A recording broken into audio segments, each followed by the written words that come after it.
Good morning बच्चों। तो आज हम करेंगे आपका lecture number 28 of your unit that is electrochemistry. तो बेटा आज हम इस यूनिट का आपका लास्ट टॉपिक कर रहे हैं दैट इज करोजन। करोजन का मतलब क्या होता है? करोजन जैसे बेटा आज आप देख रहे हो जैसे आपका कोरोना वायरस है वैसे ही करोजन है। जैसे कोरोना वायरस धीरे धीरे ह्यूमन बींग्स को खत्म करते जा रहा है ऐसे ही करोजन भी मेटल्स को डिटोरिएट करता है। डिटोरिएट का मतलब होता है कि धीरे धीरे मेटल्स को खा के या फिर धीरे धीरे मेटल्स को डिस्ट्रॉय करता है। ठीक है बेटा। अब आप जानते हो कि मेटल जो है आप किसी भी मेटल को सेलेक्ट करते हो तो कौन सी प्रॉपर्टीज के बेसिस पे सेलेक्ट करते हो कि मेटल आपका स्ट्रांग होना चाहिए या फिर मेटल आपका हार्ड होना चाहिए या मैं कह सकती हूँ मेटल आपका ऐसा होना चाहिए जो कि गुड कंडक्टर हो, हीट एंड इलेक्ट्रिसिटी का मेलेबिलिटी शो करे, डक्टिलिटी शो करे, या हम कह सकते हैं उसका सरफेस जो है वो थोड़ा शाइनी हो। तो करोजन के कारण मेटल अपनी ये सारी प्रॉपर्टी बेटा लूज कर देता है, वो अपनी ऑथेंटिक प्रॉपर्टीज को लूज कर देता है और प्रॉपरली उस तरीके से नहीं रह पाता। तो हम कह सकते हैं कि करोजन की वजह से जैसे ही मेटल पे ऑक्साइड की लेयर या फिर सल्फाइड की लेयर की डिपोजिशन होती है मेटल अपना काम करना बंद कर देता है, अपनी प्रॉपर्टी खत्म कर लेता है। क्यों काम करना बंद कर देता है? जैसे आपको पता है मेटल क्या करते हैं, इलेक्ट्रॉन डोनेट करते हैं, डोनर ऑफ इलेक्ट्रॉन होते हैं। तो जैसे ही उनके सरफेस पे मेटल के सरफेस पे जैसे ही करोजन या मैं कहूँ मेटल ऑक्साइड की लेयर डिपॉजिट होती है या फिर मेटल सल्फाइड की लेयर फॉर्म होती है वैसे ही मेटल अपनी रिएक्शन कम कर देता है, रिएक्शन खत्म कर लेता है, इलेक्ट्रॉन लूज करना बंद कर देता है। इस वजह से उसकी सारी ऑथेंटिक प्रॉपर्टी धीरे धीरे खत्म होती जाती है। तो अगर हम मेटल के केस में बेटा बात करें करोजन की तो आपने देखा होगा फॉर एग्जांपल आपने देखा होगा rusting of iron. Rusting of iron ये भी आपका क्या है कि आयरन मेटल पे जब आपका रस्ट लगता है, जंग लगता है, जो कि आपका कैसा होता है, रस्ट कैसा होता है आपका रेडिश ब्राउन कलर का होता है, रेडिश ब्राउन पाउडर होता है। जब आपका आयरन मेटल के ऊपर रेडिश ब्राउन पाउडर की फॉर्मेशन होती है दैट मीन्स हम कह सकते हैं रस्ट की फॉर्मेशन होती है, उसी प्रोसेस को हम कहते हैं रस्टिंग ऑफ आयरन। तो रस्टिंग ऑफ आयरन भी बेटा आपका करोजन का ही एग्जांपल है क्योंकि इसमें आपका क्या होता है आयरन जो मेटल है धीरे धीरे क्या होता है धीरे धीरे अपनी प्रॉपर्टी लूज करने लग जाता है। तो आज हम यही ब्रीफली पढ़ेंगे कि रस्टिंग ऑफ आयरन आपका कैसे होता है या फिर हमने इसको करोजन क्यों बोला है, इसमें क्या पूरी जो थ्योरी है या मैं कहूँ पूरा जो स्टेप बाय स्टेप प्रोसेस है eating up of iron metal वो कैसे होता है। ठीक है।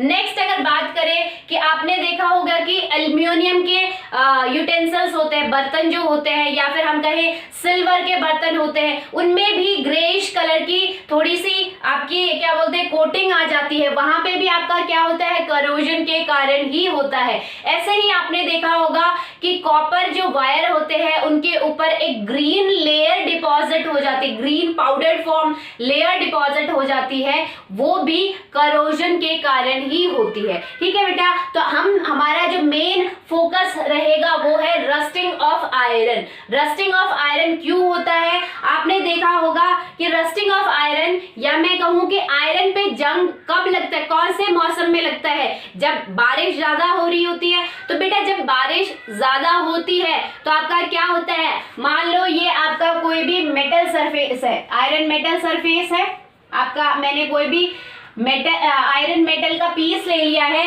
तो जैसे ही बेटा बारिश होती है, जैसे ही आपका बारिश का मौसम होता है, रेनी सीजन होता है, तो यहाँ पे क्या होता है वाटर ड्रॉपलेट्स डिपॉजिट हो जाते हैं, आपका जो मेटल का सरफेस है वो मॉइस्ट हो जाता है। अब आपको पता है कि आपके एटमॉस्फेयर में एयर होती है और एयर में बहुत सारी डिफरेंट गैसेस होती है, ऑक्सीजन गैस भी होती है, कार्बन डाइऑक्साइड गैस भी होती है।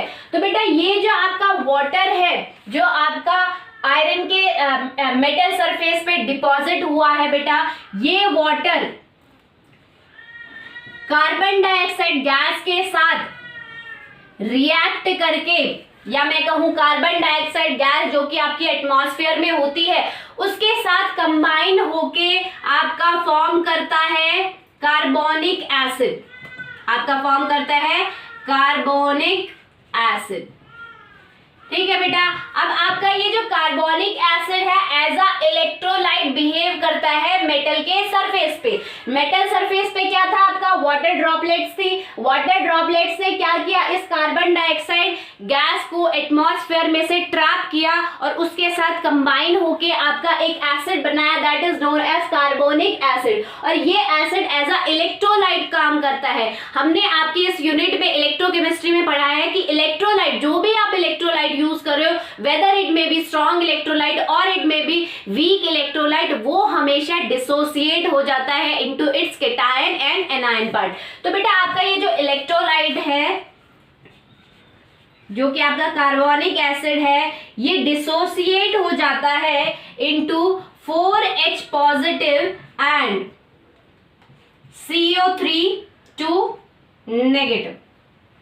ठीक है बेटा, तो आपके ऐसे आयंस डिसोसिएट हो गए, ये पॉजिटिव और ये नेगेटिव आयन। तो यहाँ पे आपका क्या होता है, मेटल सरफेस पे आपके H positive ion, 4H positive ion और आपके क्या होते हैं, CO3 नेगेटिव आयंस होते हैं।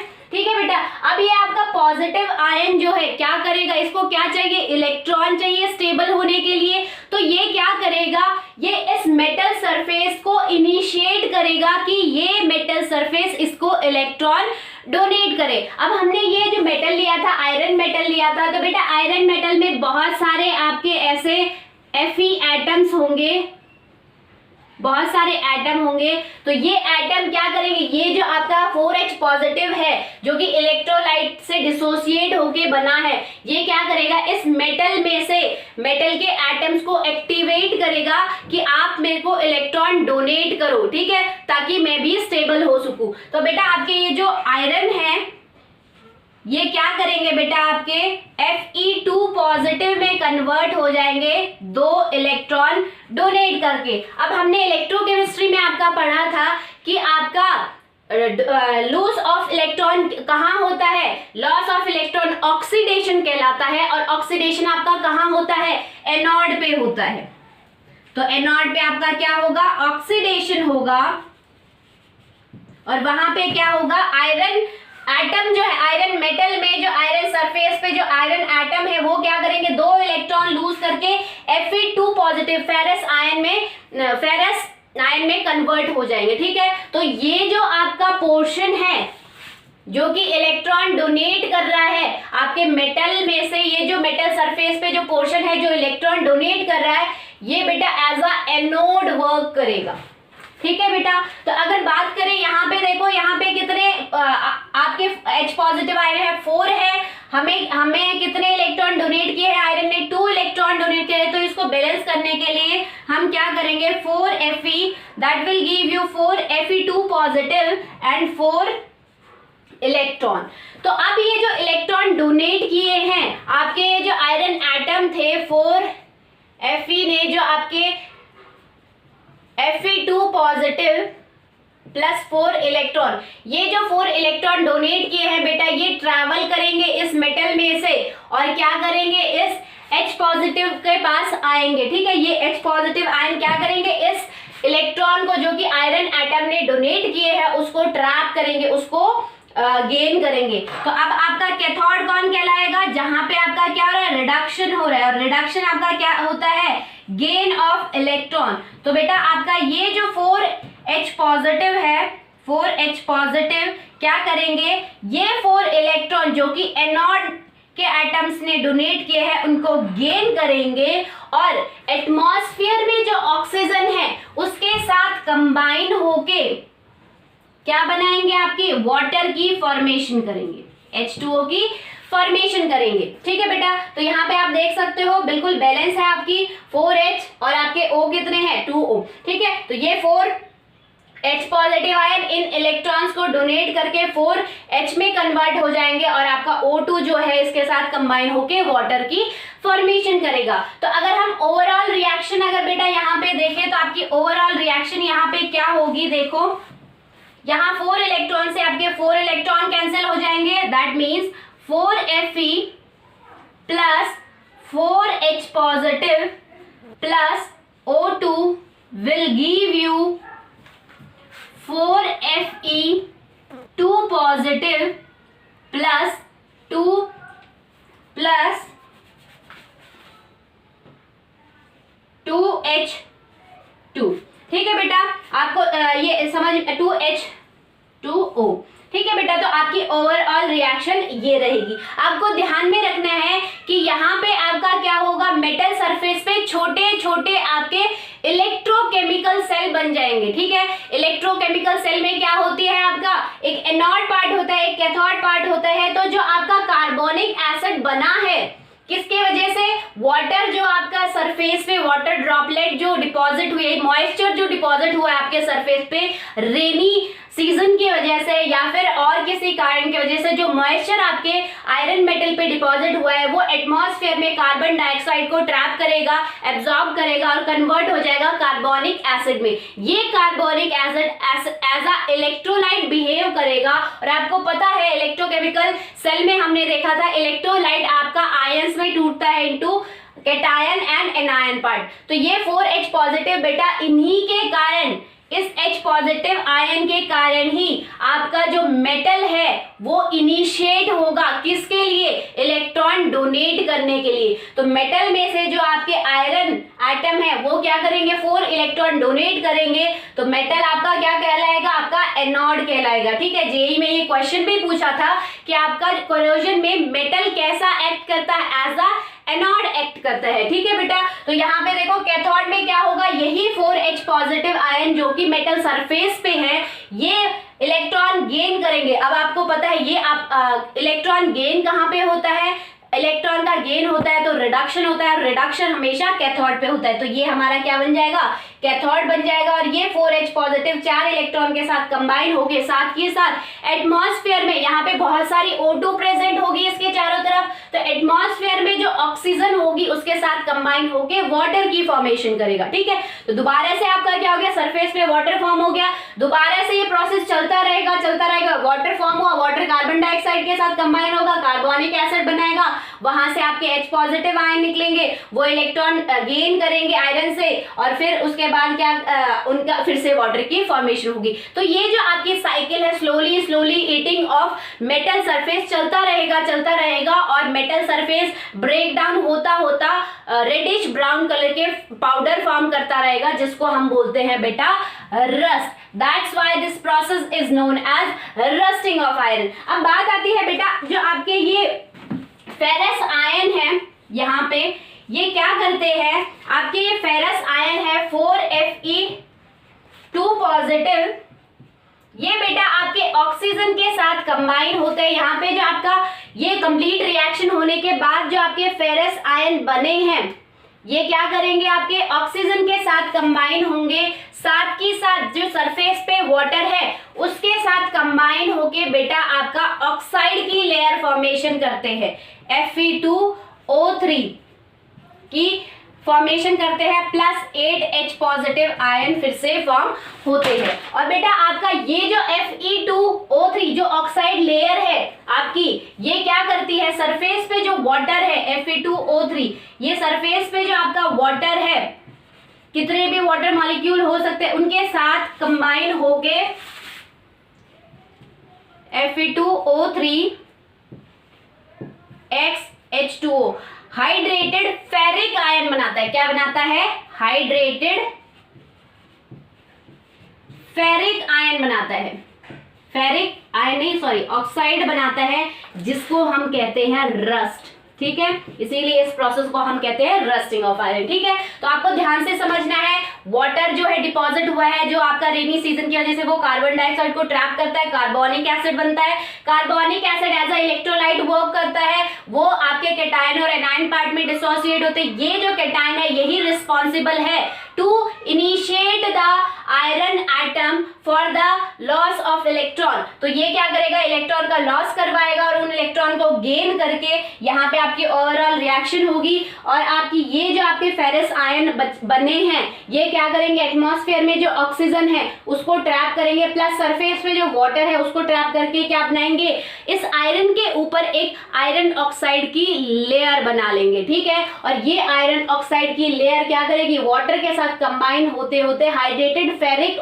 ऑक्साइड बनाएगी, जो कि आपका रेडिश ब्राउन कलर का पाउडर होता है जिसको हम कहते हैं रस्ट। तो बेटा इसी ऑक्साइड लेयर की वजह से, अभी मैंने आपको थोड़ी देर पहले भी बताया था, इसी ऑक्साइड लेयर की वजह से आपका जो मेटल है यहाँ पे आपका क्या हो जाएगा, यहाँ पे आपकी पूरी ऑक्साइड की लेयर आ जाएगी। ठीक है, तो इसी ऑक्साइड लेयर की फॉर्मेशन की वजह से मेटल सरफेस पे जो ऑक्साइड की लेयर फॉर्म हो रही है या फिर सल्फाइड की लेयर फॉर्म हो रही है, उसके वजह से ही आपका क्या होता है, मेटल जो है अपनी रिएक्शन, जो उसकी एक्टिव रिएक्शन है, उसकी जो एक्टिविटी है that is loss of electron, reaction में पार्टिसिपेट करना या फिर अपना सरफेस शाइनी रखना या मेलेबिलिटी, डक्टिलिटी, वो सारी प्रॉपर्टीज वो धीरे धीरे उसकी खत्म होती जाती है। ठीक है, and this process is known as rusting of iron. अब हम बात करते, ये तो हो गया आपका रस्टिंग ऑफ आयरन, बहुत इंपॉर्टेंट रिएक्शन है बेटा, इसको जरूर पढ़ लेना बोर्ड एग्जाम के लिए, कई बार क्वेश्चन पूछा जाता है यहां से।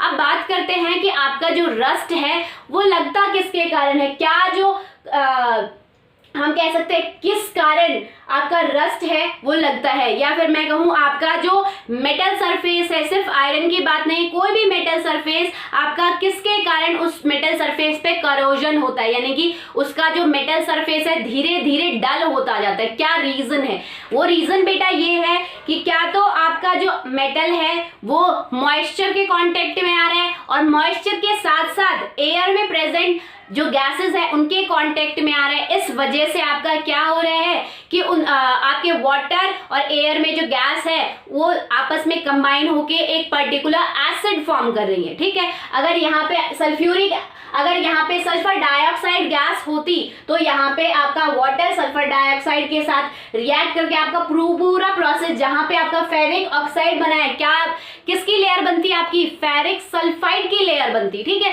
तो आपकी ये जो सल्फाइड और ऑक्साइड की लेयर बन रही है ये किसके कारण बन रही है, जब आप अपने मेटल को खुला छोड़ देते हो मॉइस्चर में और गैस के कांटेक्ट में, तभी आपका करोजन प्रोसेस होता है। और दूसरी जो बात है बेटा वो ये है कि आपका जो मेटल है वो अगर बहुत ज्यादा रिएक्टिव है तो वो इजीली आपके जो एटमॉस्फेयर में गैसेस है, वाटर कंटेंट है, उनको ट्रैप करके क्या करेगा, अपने सरफेस पे रिएक्शन शो करेगा। ठीक है, तो अब हम देखते हैं कि आपकी जो करोजन या रस्टिंग प्रोसेस हो रहा है इसको हम प्रिवेंट कैसे कर सकते हैं, क्योंकि इस करोजन के वजह से बेटा करोड़ों रुपए का, आप हमारी इंडिया हो या पूरी कंट्री में करोड़ों रुपए का नुकसान होता जा रहा है। आपके जो ब्रिजेस है, आयरन ब्रिजेस है, वो धीरे धीरे खत्म होते जा रहे हैं। ठीक है, ड्यू टू दिस करोजन। और आपकी जो हम मान ले आपकी बसेस जो है, आपकी ट्रेन जो है वो भी धीरे धीरे सेटल होती जा रही है इस करोजन के वजह से, ट्रेन ट्रैक हो गए, बहुत जहां भी आपका मेटल सरफेस यूज हो रहा है आपकी इकोनॉमिक में, वहां धीरे धीरे ये चीज करोजन जो है धीरे धीरे उस चीज को खत्म करता जा रहा है। तो इसका प्रिवेंशन भी बहुत ज्यादा जरूरी है। तो अब हम प्रिवेंशन देखते हैं इसका। देखो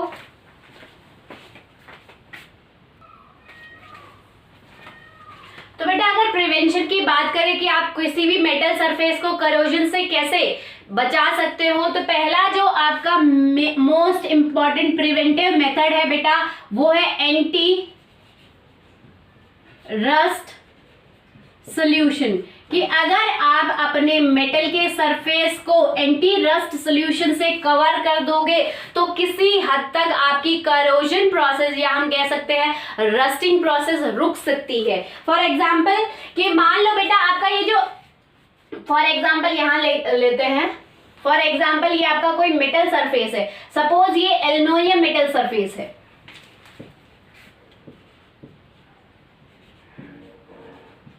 इसमें बहुत सारे ऐसे एल्युमिनियम एटम्स हैं। तो बेटा एंटी रस्ट सोल्यूशन जो होता है बेटा वो आपका होता है रेड आयरन ऑक्साइड का ही सोल्यूशन होता है, आयरन ऑक्साइड का ही सोल्यूशन होता है आपका एंटी रस्ट सोल्यूशन। तो बेटा आपने कई बार देखा होगा कि आपके हैं, या फिर आपके जो लोहे की खिड़कियां हैं, या फिर आपके शटर्स हैं जो लोहे के, उनको आप एक रेडिश ब्राउन सोल्यूशन से पेंट करते हो, पहले उसको कवर करते हो, वो और कुछ नहीं बेटा, वो रेड आयरन ऑक्साइड ही होता है। हम हमेशा अपने मेटल सरफेस को करोजन से बचाने के लिए, एयर और मॉइस्चर के कांटेक्ट से दूर रखने के लिए हम पहले उसको क्या करते हैं, आयरन ऑक्साइड की लेयर से या फिर किसी भी मेटल ऑक्साइड की लेयर से कोटिंग करते हैं। अब बेटा आपके मेटल ऑक्साइड की लेयर से अगर आपने कोटिंग की है, ठीक है, यहाँ पे मान लो आपका मेटल ऑक्साइड की लेयर आपकी Al2O3 है, ठीक है, आपने इस ऑक्साइड की लेयर से पूरी कोटिंग कर दी है आपके मेटल को, तो बेटा आपका अगर बारिश होती भी है, आपका एटमॉस्फेयर में, एयर में आपकी गैसेस हैं, साथ के साथ अगर आपका मॉइस्चर भी है, अगर आपका ह्यूमिड एटमॉस्फेयर है या फिर रेनी सीजन है, तो आपका क्या होगा, वो जो मॉइस्चर है और एयर जो है वो इस पे अटैक करेगी। अब ये ऑलरेडी ही क्या है, ऑक्साइड है, तो ऑक्साइड के ऊपर ऑक्साइड की फॉर्मेशन तो होगी नहीं, ऑलरेडी ही जब आपके मेटल सरफेस पे ऑक्साइड की लेयर हमने डिपॉजिट कर दी है, लेयर हमने पेंट कर दी है, तो क्या होगा, इस एयर का और इस मॉइस्चर का इस लेयर पे कोई इफेक्ट नहीं होगा, और अगर थोड़ा बहुत इफेक्ट होगा भी तो वो इफेक्ट इस लेयर तक ही रहेगा, आपके मेटल तक नहीं पहुंच पाएगा, ठीक है, वो इफेक्ट सिर्फ इस लेयर को ही कर पाएगी, आपके मेटल को नहीं कर पाएगी। इसीलिए जितने भी आपके मेटल हैं उनके सरफेस को आप हमेशा मेटल ऑक्साइड की लेयर से कोटिंग करो, ठीक है बेटा। ये बिल्कुल वैसी ही बात है जैसे हम कहते हैं लोहे को लोहा काटता है, तो हमने क्या किया है यहाँ पे कि एयर और मॉइस्चर के कारण जो ऑक्साइड बनने वाला था, हमने पहले ही ऑक्साइड को ही ऑक्साइड की लेयर पहले ही उस पे पेंट कर दी है, या फिर ऑक्साइड की लेयर उस पे मेटल पे लगा दी है, जिससे कि आपकी फर्दर जो है ऑक्साइड लेयर ना बने और आपके मेटल सरफेस को नुकसान ना पहुंचाए। तो अगर नेक्स्ट आपके प्रिवेंटिव मेजर की बात करें बेटा, वो है आपका बैरियर। आप कोई भी बैरियर यूज कर सकते हो। सपोज बैरियर में आपका आता है कि आप प्रॉपरली ऑयल की लेयर लगाओ मेटल पे, या हम कह सकते हैं ग्रीस की लेयर लगाओ, ठीक है। तो आप ऑयल या ग्रीस की लेयर्स अगर अपने मेटल के सरफेस पे लगाओगे तो वहां पे भी आपका मेटल जो है मॉइस्चर के कांटेक्ट में आने से कुछ टाइम के लिए बचेगा। ये बहुत ज्यादा लॉन्ग ड्यूरेशन वाला प्रोसेस नहीं है, बहुत ज्यादा लंबे समय तक चलने वाला प्रिवेंटिव मेजर नहीं है, बट आप कुछ हद तक अपने मेटल को इससे भी बचा सकते हो। नेक्स्ट अगर हम बात करें बेटा, वो है सैक्रिफिशियल मेथड।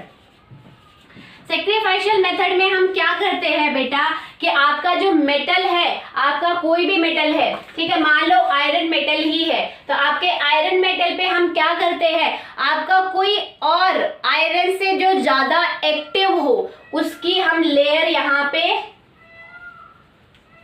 लगा देते हैं, उसकी लेयर की कोटिंग कर देते हैं। उससे आपका क्या होगा बेटा, उससे आपका क्या होगा कि आपका जो एक्टिव मेटल है वही उसी का ही करोजन होके रुक जाएगा, वो करोजन आपके यहाँ तक पहुंचेगा नहीं, अगर पहुंचेगा भी तो बहुत ज्यादा लंबा टाइम लेगा, ठीक है। आपका जो भी एयर और मॉइस्चर का जो इफेक्ट है वो इसी एक्टिव मेटल पे ही होते होते चला जाएगा, ठीक है।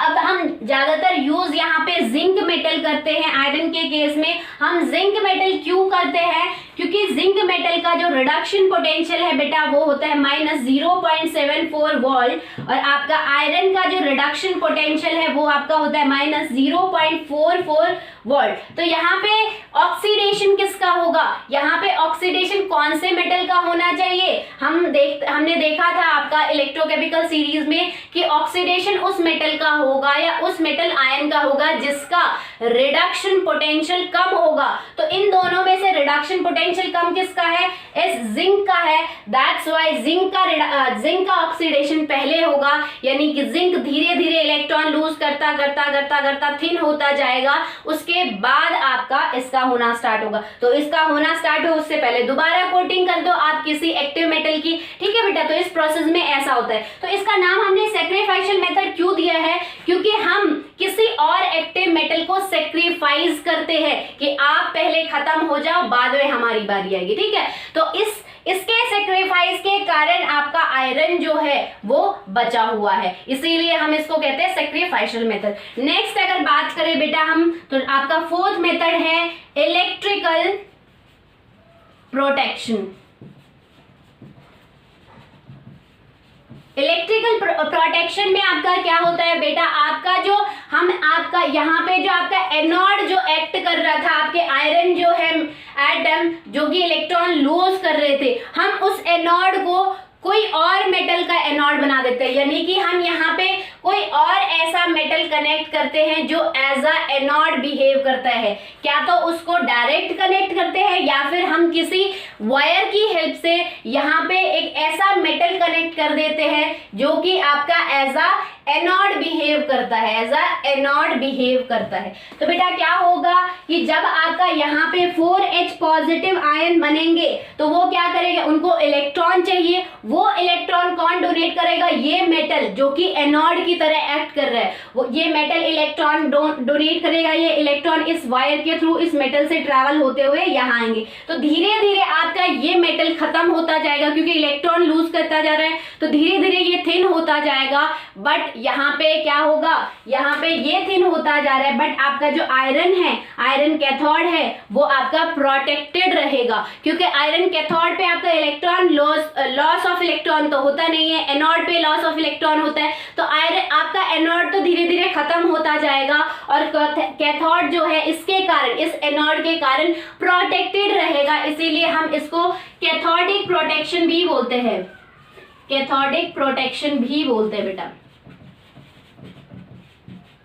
ठीक है। तो ये आपके कुछ प्रिवेंटिव मेजर हुए जिनके कारण हम करोशन या फिर हम कह सकते हैं रस्टिंग ऑफ आयरन को प्रिवेंट कर सकते हैं, ठीक है। तो इन मेथड में से ज्यादातर आप ये चारों मेथड ही यूज करते हो जिससे हमारा जो आयरन के मेटल है या फिर आयरन के आपके दरवाजे, खिड़कियां, विंडो जो भी है वो प्रोटेक्टेड रहती है कुछ टाइम के बाद। उसके बाद अगेन हम उस प्रोसेस को रिपीट करते हैं, दोबारा से कोटिंग करते हैं, आपकी चाहे पेंट की हो चाहे ऑयल की कोटिंग हो, ये आप रिपीटली करते रहते हो और ऐसे आपका जो मेटल है उसकी ड्यूरेशन जो है, उसकी लाइफ जो है वो बढ़ती रहती है।